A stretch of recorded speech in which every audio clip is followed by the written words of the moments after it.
Hotep family, we are going to have a very interesting conversation. This is going to be a Pan-African conversation. We got some brothers, actually some continental brothers, going to be asking the question, asking and answering, is Dangote, the richest African in the world, an asset to Africa? You know? And I mean, I'd like to introduce them. I actually, and of course anybody could jump on, so we have people who could jump on anytime they want. So just before we even get into it, I know at least AFROMAC and Ifa are having opposing views, so I would like them to flesh this out. But before that, if you already remember AFROMAC, so AFROMAC, if you could introduce yourself, let us know. Wagwan. Hey, so as the illustrious presenter just stated, we're going to be talking about Dangote and his position in regards to Africa. I, for those who don't know, am somebody who kind of... Hello? What does an African economic system look like? What does an African political system look like? And how is that going to benefit us in the 21st century? There's a lot of questions that are going to be answered here. What is Marxism? What is capitalism? What do these things mean? Are they even beneficial to African people? Is anything that comes from non-African people beneficial to African people? We're going to answer that, and you're going to see through the conversation, what is my forte, what is the brother show's forte, and yeah, we're going to flesh this out. All right. Show, could you want to say something too? Yeah, Ashe Hotep, everyone.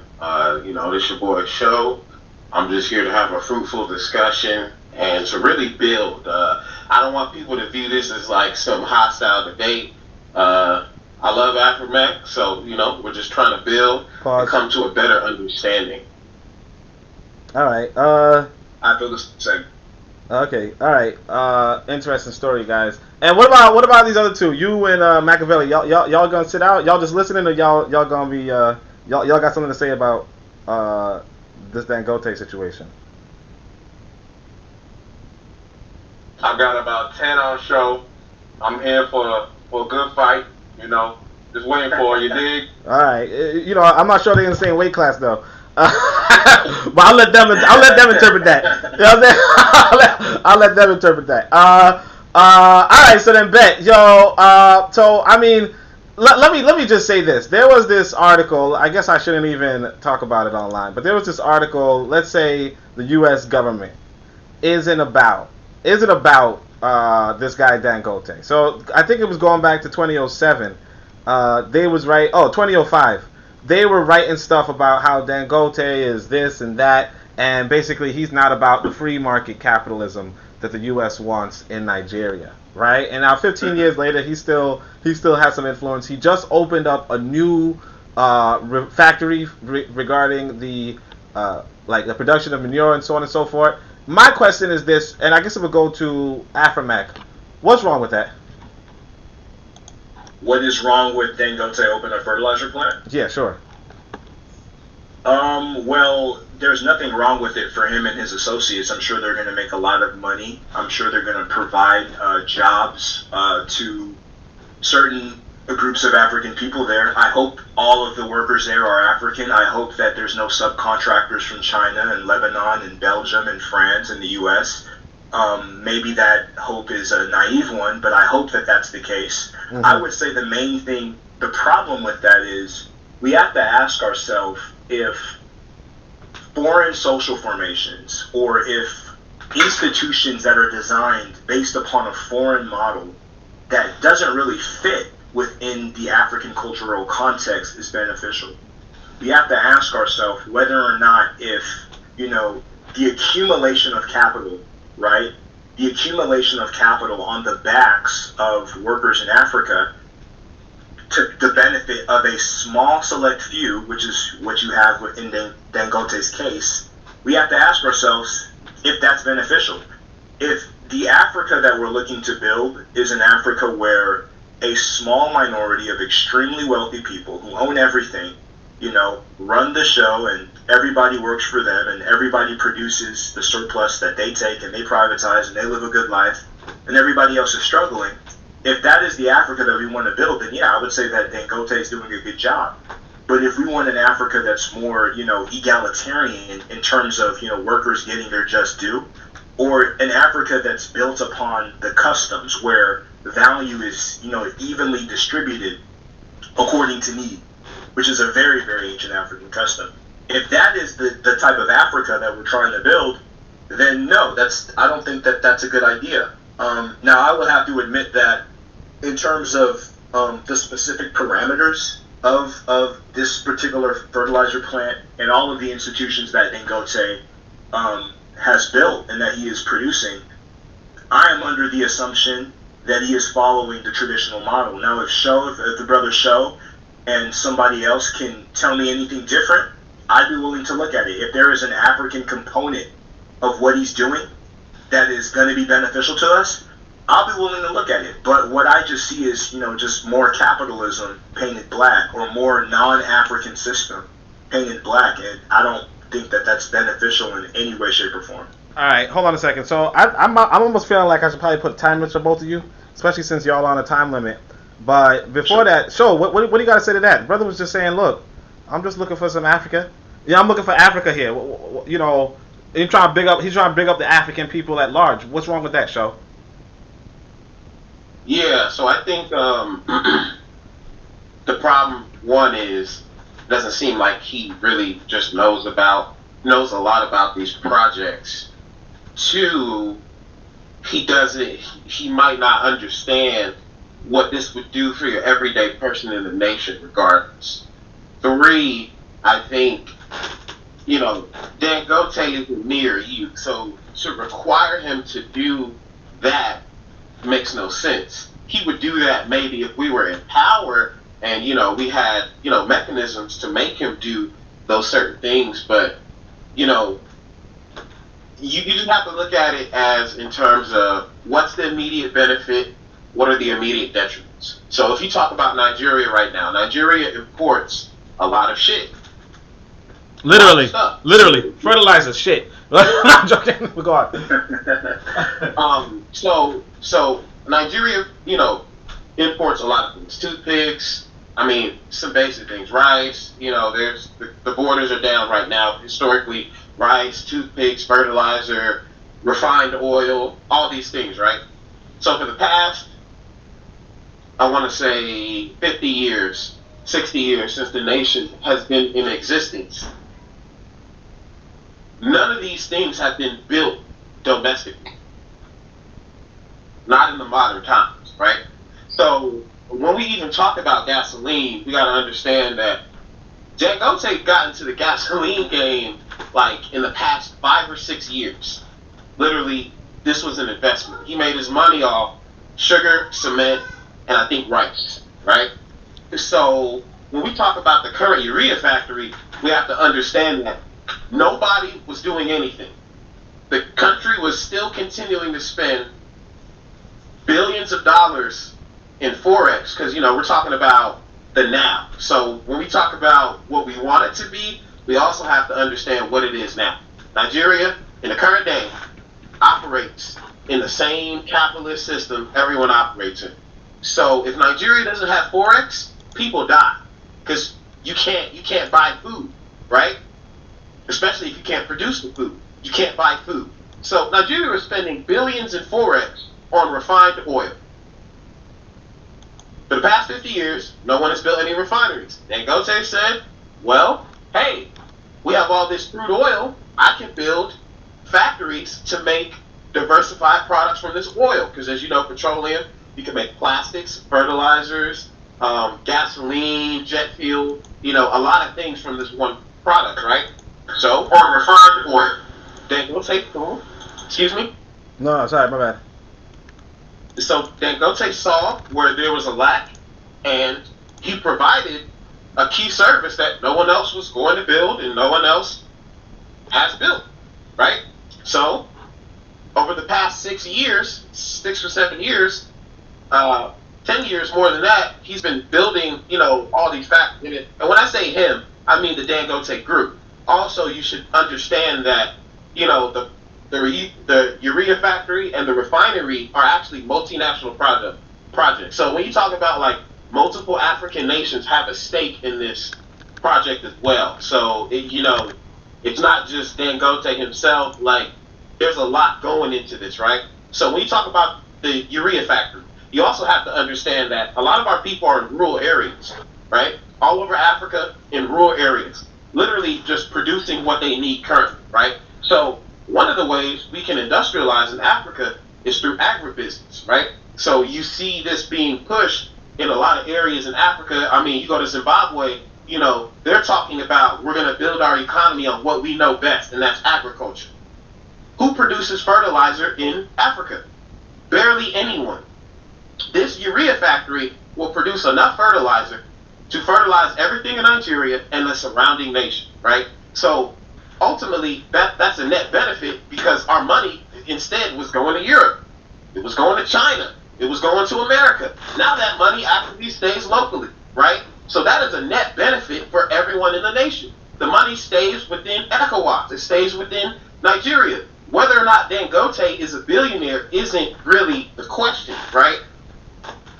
The question is, can this factory actually help everyday people? I think it can. Because again, who were we going to buy fertilizer from in the first place? Alright, so look, I'm going to, what's his face? I'm going to start putting a timer on. It's just minute rebuttals. Alright? How's that sound? Oh, you guys think that's too short? Maybe 2. 2 might be a little better. Okay. Alright, so what I'm going to say is, alright, so I'm going to give AFROMAC 2 minutes to answer. Who's going to make the fertilizer? Right? I mean, because it's a really important question. I want to just contextualize that too. It's a really important question in regards to if black people. I mean, here's how I see it. A lot of times, black folk will criticize Monsanto, be like, "Why Monsanto's doing this and doing that, and it's getting these fertilizers, and it's making people, and you know, it's getting these things, and it's giving these people the seeds, and the seeds are not things, so we have to keep going back to Monsanto." Now, if an African comes along and doesn't do exactly what Monsanto's doing, right, but instead provides the agricultural tools for the people, how is that a problem? Who is going to who's going to produce the fertilizer? Who is going to produce the seeds? If not I mean, in the absence of Dangote, when Dangote is not working, it's not being done. So I'll give you 2 minutes for that. Well, I think that's an interesting question, and I think it's coming from a universalist perspective, in the sense that you could look at Dangote and the positive aspects of, you know, what he's doing, and treat it as if it's universal, because he's one of the few people who has the capital access to be able to provide what he's doing. But I would liken it to maybe in Nigeria, you have a lot of pastors like TB Joshua, Koti, Adeboye, Kamui, like all types of guys, and they provide a lot of services to the people. Now, we know that the traditions that they have are non-African, but they would say in the same vein, who is going to spiritually counsel the people if it's not for us? So when we're looking at Dangote, I'm looking at it from a long-term perspective. I'm asking the question, how did we get from Nnamdi Azikiwe, Lumumba, Nkrumah, Nkrumah, and different revolutionaries in the anti-colonial period who were industrializing, right, from a more African-centered perspective? How did we get from that 1 minute left, completely allowing a foreign social formation to determine and dictate how we industrialize, and to determine and dictate, you know, what our values are? I'm looking at it 20 years down the line. I don't want to be having this fight 20 years down the line with Dangote's business, or his businesses, becoming too powerful, becoming too large, and then having to talk about, all right, we need to split these guys up because they have too much political influence. I'm perfectly okay with, you know, resources being in Africa and resources being able to be used by African people and African institutions. My main, you know, gripe with that is it must be based upon African customs, and it must be based upon a 21st century Africanization. And I don't see that with Dangote. Okay. All right. So, I mean, technically 5 seconds, but all right. So, Sho, what can you say about that? You know, the idea that we are coming. I mean, are we coming away from Nnamdi Azikiwe, right? are we coming away from? Are we going towards foreign social formations? Is Dangote going to be economic threat in the future? And if so, like how do we counterweight? How do we counteract that? We got 2 minutes. Right. So I think at the most basic level, Oh my bad. you know, Hold on a second. Yeah. All right. Yeah. Go on. yeah. So at the basic level, the question is someone having a monopoly over business dangerous? Of course. What I'm trying to explain is that no one else was providing these key necessities. And we're not talking about religion. We're talking about whether or not we can even produce food. Pastors don't produce food, right? Everyday people in rural Africa produce food. They produce the food we all eat. You know, a lot of them don't have inputs, or they're buying these inputs from Europe, from China, right? From Asia, right? So when you talk about rice in Nigeria, right? Nigeria spend, I think, over like pretty much every year, close to $2 or $3 billion on rice from Vietnam, right? And if you look at how much money that was over the past 20 years, Vietnam actually was able to fund their key industries right now just based off the fact that Nigerians buy all their rice, right? So we have to talk about the immediate problems we have right now, right? And I see, I understand your concern. I have that concern too. But again, I have to question, what is the alternative at this moment? Are we just going to keep waiting until we can get to a 21st century African, perfect African start, right? Systems are continuously changing, right? So this is also a process in of itself. We also, as people, have tools to correct people like Dangote, whether we want to believe it or not. At the end of the day, his factories work with workers, right? So we can organize workers, right? We can do all of these things while we're able to hear the alarm. It's 2 minutes. So you hear the alarm, right? Or you don't? Y'all hear that? What'd you say? Do you hear the alarm or no? Yeah. Oh, okay. Yeah, I hear it. All right, cool. Okay, cool. So, all right. So, like, basically, long story short, I would say, summary: why we trust busting this dude before he even got the situation to be trust busted? The question being, what is, like, why are we trying to proactively stop him from having a monopoly if like before he even gets to that? And of course you can proactively stop somebody, obviously, because they already have monopoly busting here in America too. Sorry, I know not everybody's in America, so they have monopoly busting, antitrust and all that kind of stuff in America. So the question being, why are we trying to stop that already? Matter of fact, I should even ask this show: what could you ask AFROMAC direct for him to answer? How do you provide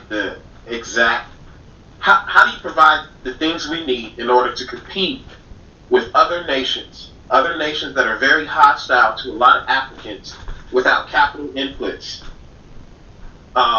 coming from either Africans themselves or, the groups we're hostile against? Please explain. Okay, well, on back to your to your church comment, just to address that really quickly. I don't think we should be cautious about discounting these church institutions, because when you examine Nigeria, churches actually have more capital liquidity than banks. People, put money through tithes and through different investments in church more so, and these individuals who run these churches are actually very, very powerful financially, really, really powerful financially. But on the next point, we have our own economic structure. Nigeria itself has a susu system that is traditional, and it is ethnic, of course, but there is a traditional economic structure that was used during the revolutionary period under Nnamdi Azikiwe and his associates with his eclectic pragmatism. Also, the Garvey movement. Garvey was able to build and industrialize here in America and around the African world using those African models. When you're speaking about capital specifically, it's a very, very interesting question because, you know, when you're talking about going from one social formation to the next social formation, there is nuance. And capital, of course, because we live in a capitalist system, is there within that nuance. But the question is who is controlling that capital? Who is creating that capital? Who is directing that capital, right? Within Russia, when they were going from feudalism to their socialism, they had institutions, right? They had the Russian Social Democratic Labor Party or the Bolsheviks to control those capital formations going from one area to another. In China, right, Mao's New Democracy, they had a certain institution. They had an institution to control those forces, to make sure that the monopolies and to make sure that that type of manipulation didn't take control and didn't take the country where they didn't want to go. My question would be that, or my answer to your question would be, is that Africa needs an encobia. Africa needs a specific, right, direct group of people who are willing to organize with guys like Dangote, because industrialization is not separate from the African mode of production. It's just that the controls need to be based upon our customs, right? The controls we can't do a thing where we're saying, okay, Dangote is the best. Huh? I said that was the alarm. I know because you touched onto the Christianity point a little bit. So, I mean, Sho, you satisfied or you got something else to say to that? Yeah, I was just gonna say that. See, and I guess here's my problem, right? I don't think I disagree with what you're saying. That makes sense, right? You know, how this money, how these things are being controlled should be based on the customs, and it being based on our customs should be based on our decent customs, you know, right? But again, I don't think I ever disagreed with that. The problem is that wait, hold on a second. Let me AFROMAC, you ask him a question. Ask Sho a question. Okay. Like to illustrate the point you just made. Yeah, my question again would be, what happened? What happened from the time of Lumumba, Njoma, Sobukwe, right, Samora Machel? What happened from that point to now to where we could be revolutionary on our economic formations a few decades ago, but we cannot today? Like, how is today different than back then? All right, so. Yeah, so 2 minutes. So what happened? Well, the first thing is that we can still be revolutionary. 2, you can be revolutionary while dealing with the current system you're in, right? So no matter what we think, this current system isn't just going to disappear and then we can just implement African Ancobia immediately, right? It's going to be a transition, right? It might not even happen in lifetimes, right? But the point is that certain things might just have to happen in order for us to be able to actually build some kind of, you know, base or power. But at the end of the day, you know, I'm just trying to explain that Dangote's factories still have to run with workers. I mean, if you organize workers, you can get things done, right? So, because we're kind of putting like the cart before the horse. It's the immediate question is, do you want the money in Africa to keep going to Europe and China and Asia? Okay then, so then at some point we're gonna have to agree that, okay, Dangote might not be the ideal thing, but we can still benefit. A lot of people can still benefit, and when I say a lot of people, I mean everyday people can still benefit from these megalithic projects that are being built, right? We just have to organize ourselves in order that we don't get excessively exploited. We have to figure out ways, you know, like you said, sitting with Dangote, talking, saying, hey, you can't dump this here. You know, you have to pay your workers more. You got to do this. You got to break, you know, like these are things that will have to happen eventually. But the fact of the matter is that specifically in Nigeria, none of this stuff was even being done before he even did it, right? Mm-hmm. All right. It literally started refineries and then abandoned. All right. So what we're gonna do is we're gonna go back to the original question, right? So you know you had the little parlay. Is Dangote the richest African in the world? an asset to Africa? AFROMAC, is he an asset or yes or no? I mean, explain how he is or isn't. Currently, I would say, well, to elucidate on the question more, is he an asset to revolutionary Africa? I would say no. Okay. Can he be? Yes, he can be. Under the stipulations that Sho was just speaking about, sitting at the table, like having a Sankara or a Siad Barre sit at the table with him and be like, hey, bro, we're going to have to redirect some of this stuff towards actually liberating us, right, on the ground. Yeah, he could be.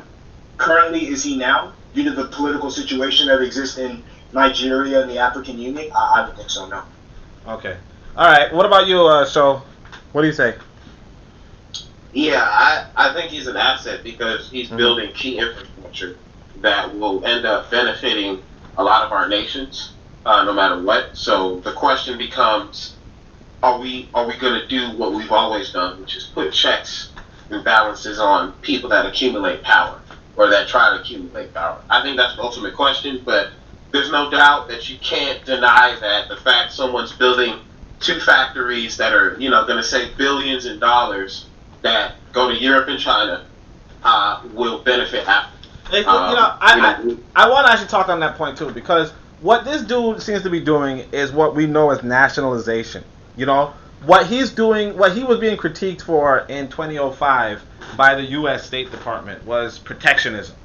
So if the U.S. State Department is criticizing this guy for protectionism and trying to stop Nigeria's importation of goods, and it's in essence trying to make Nigeria all the more financially independent or financially codependent on its African neighbors, right?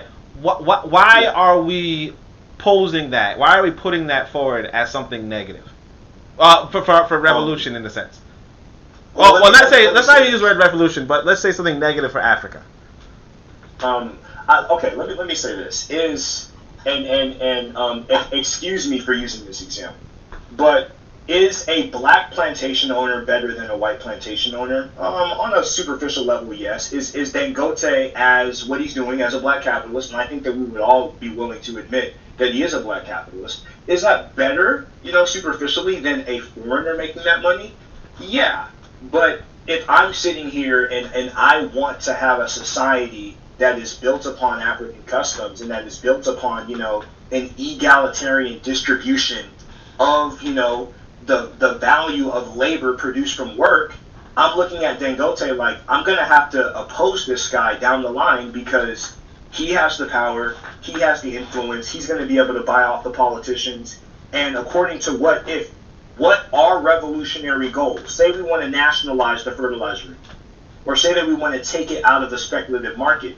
Somebody like Dangote would definitely oppose that because it would be against his profit. So I'm looking at it from a long-term perspective, and I don't think building that way, to me, in terms of our liberation goals, I don't think that that's the best idea. Wait. Does it help? Yes. Before I go to Sho, since we're on your time, I want to ask you this. Do you have the economic resources right now, the organizational resources, to build a fertilizer factory in Nigeria? Do I individually have that? Yeah. Do you have the? No. Okay. So I do not. If there is an individual or a consortium of individuals who do have these resources, you're telling them do not do it.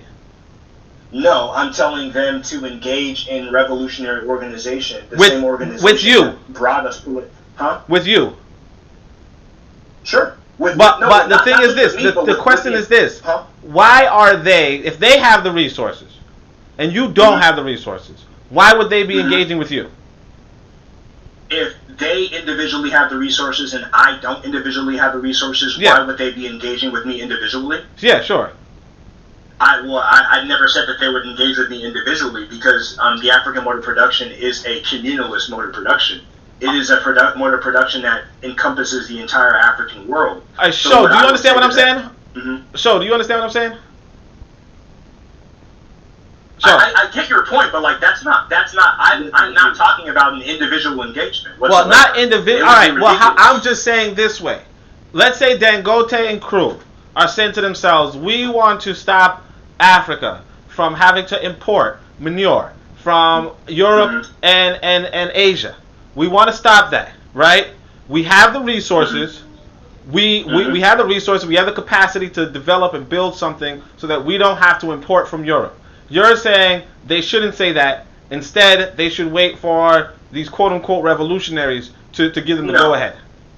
I mean, you're making it seem like an organization, like EFF. The EFF on this issue, right, would be more towards the common people than Dangote would be, because they actually support the Chinese model. And in the Chinese model, if any of those Chinese billionaires oppose the CCP, they're done, right? So you can't act as if there aren't institutions in Africa today, like the EFF, who would put some controls on somebody like Dangote. Okay. So I don't want to monopolize your time. So what can you say? What can you articulate? What do you feel like AFROMAC is or isn't getting? I'm gonna give you 2 minutes. He's not getting the fact that,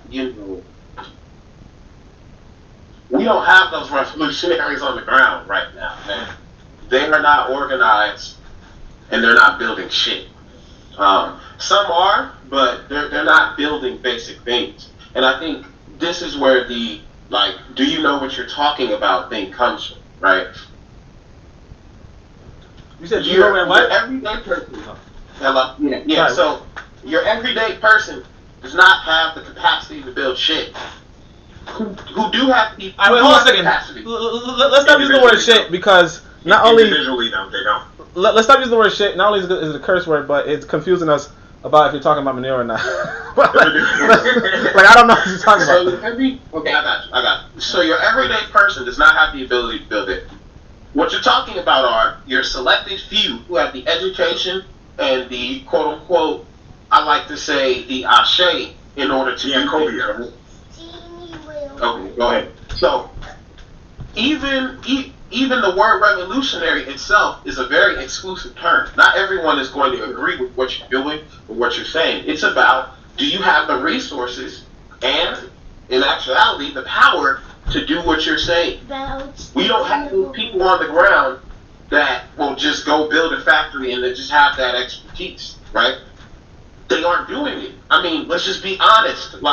Something as simple as, can we produce enough food to feed 1,000 people? Do you and your revolutionaries know how to do that? I am not, I'm being 100% honest. We have to be honest about where our capabilities are right now. There are people who know how to do that, but we don't have them on our side. So until we do, we're going to have to just deal with the fact that there are other Africans who are like, well, I mean, we're spending billions. You got your alarm. You got your 2 minutes, man. Yeah, all right. So yeah, I mean, I like this point. I like that point. I think Sho is making a point that it's pretty agreeable in the sense of, when you say the word revolution, right? The reality, you say some people are going to resist revolution. A lot of people are going to resist revolution, even if it seems good to you. Mostly because revolution pretty much means the destruction of the state. A lot of people, like for instance, Sho seems to be. I don't know about that one, but yeah. Well, I mean, yeah, of course it's going to be destruction of the state. Let's say Sho is let's say Sho is a Nigerian nationalist, right? If you're talking about revolution in Nigeria, right? Yes. You're saying that before we have a factory for manure, we should have a revolution in Nigeria, right? If you have that, then basically you're saying that Nigeria is going to go without a government for some time, right? Mm-hmm. And the reality is that, yes, you can expect somebody who has financial interest in Nigeria proceeding as is to be resistant to you destroying the state, and pretty much you don't know what's going to happen to these individuals. So I completely understand if Dangote and ilk, are not really, oh yes, destroy the country or destroy the state as we know it, right? On that point, it still behooves us, like what Sho is articulating, is that if the state today, if the African farmer today needs manure, if the African farmer today needs seeds, who is going to provide it for them? today, instead of this, this. I mean, because I understand the want and desire to do revolution. I understand that. I also understand that there's going to be a resistance, mainly because at the end of the day, the reality is that there has to be. If there is not a resistance, then something is wrong with the people who have an interest in the country, as is. Sure. So my question is, okay, like it goes back to it. Just goes back to it. You're saying Dangote is not an asset because he's not really going to be on the side of revolution. He's not currently. He could be, but he's why? not current. Why would? But what is it that you would want from him? Well, I would say that the brother show's position, it's not an uncommon position, and even in certain movements outside of Africa, you had people with the same position. Lenin, before he did what he did in the new economic policy, he had people saying that you should have a bourgeois revolution with the parliament, right? Mao dealt with some of the same things. Sankara dealt with some of the same things with Blaise Compaoré. I would just state that if we examine history, right, and if we were to look at, especially, right, in the anti-colonial period, there were people who were saying that the colonial system and the people, the traditional chiefs who are representatives of the colonial system, who are providing people with goods and services, who are providing people with resources, there are those who would look at somebody like Sankara and say, hey, you're crazy. You want to establish a military dictatorship to help the commoners. That's insane. We should just deal with, the French imperialist structure, the Belgian imperialist structure in Congo, the Italian and British imperialist structure in Somalia, and so on, and deal with the structure that exists at hand to provide the things that we need today. Not an uncommon position. My thing is that if we examine history and we look at things historically, if we were to stick with that position, we would not be where we are today. Garvey had Marcus Garvey. He had the Marcus Garvey must go camp. The majority of the intellectuals that existed in the 20s during the time that the UNIA was established said that Marcus Garvey trying to industrialize a totally African, society was completely unrealistic. He said black people are uneducated, they're sharecroppers, they're stupid, they're not the talented 10. It will never happen.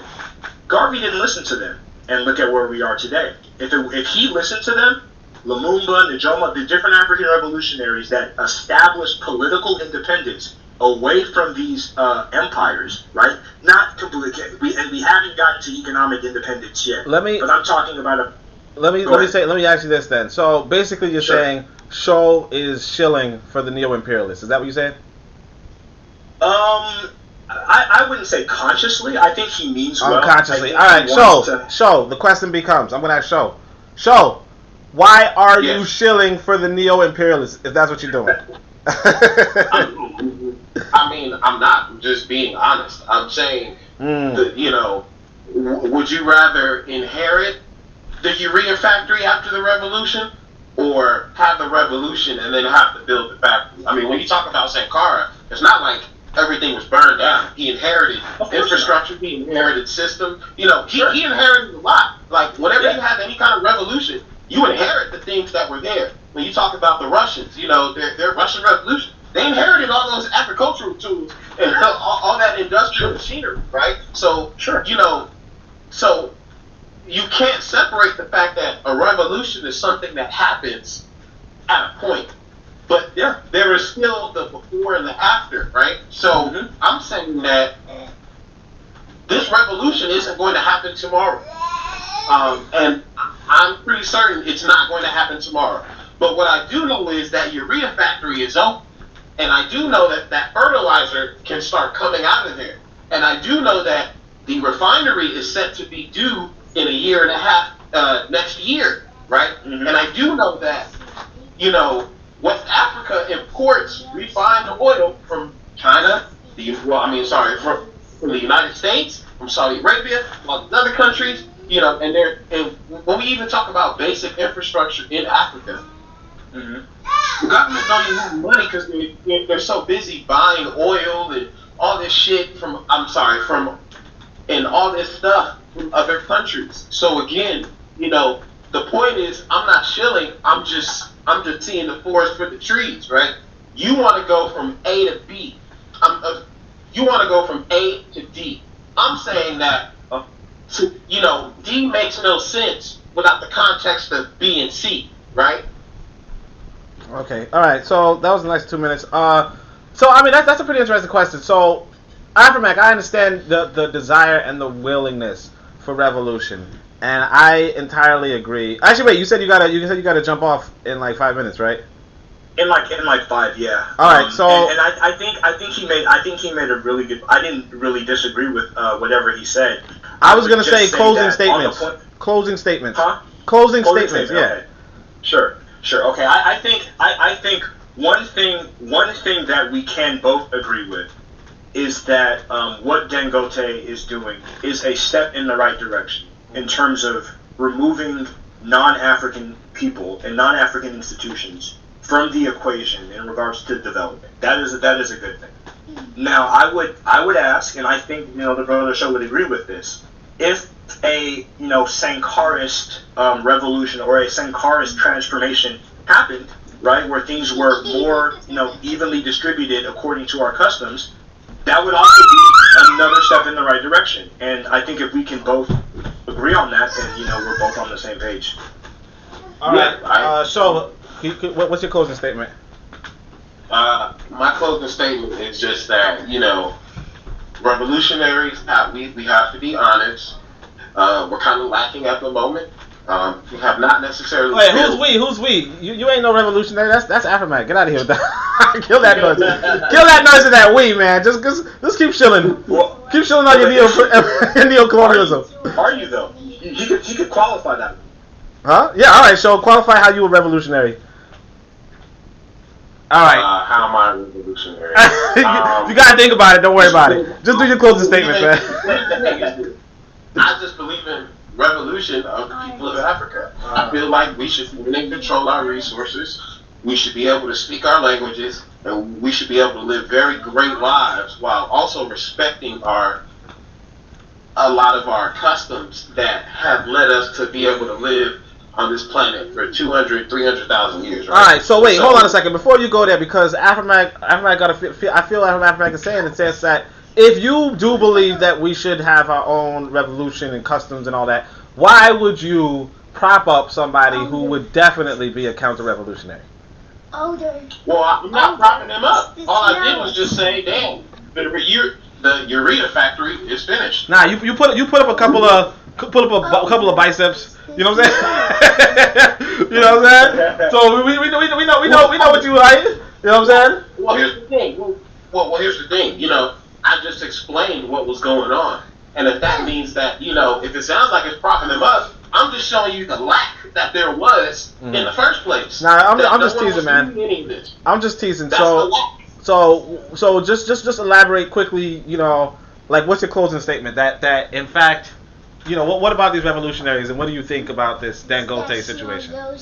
Let's close it out. Okay. So I think the Dangote situation is very cool.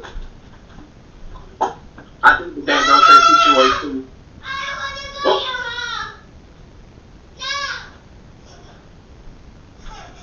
Wait, hold on, I didn't hear you guys. What? I think there's a lot of background. Oh, my bad. So I think the Dangote situation is great, and I just think that the people, those of us who wish it was a more ideal situation, we just have to recognize that we just need to organize better. But at the end of the day, we don't have any factories. We're not producing anything. Mm-hmm. So we have to get serious about producing things, right? We have to get serious about the fact that we need to organize better. And I think that is the ultimate, takeaway, is just the fact that no one was doing this before. Mm-hmm. Literally no one. And now someone.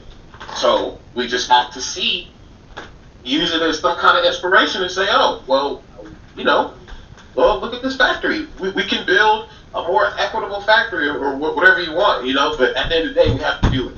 So a revolution is a step-by-step process and a gradual change and a build-up. It just doesn't happen overnight. Things need to happen for it to happen. Yeah. All right. Well, I feel you guys. Thank you so much for coming through.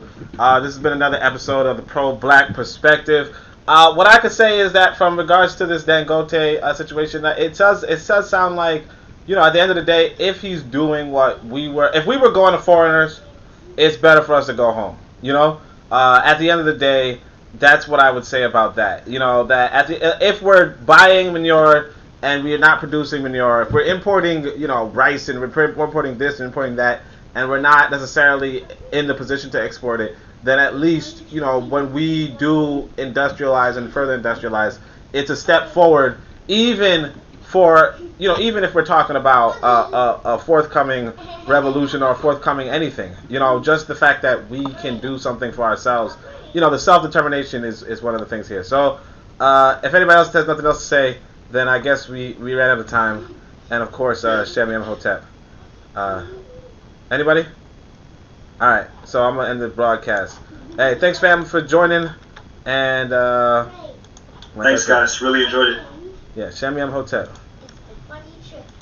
Alright, so that's it. Whew, okay. That was nice and quick.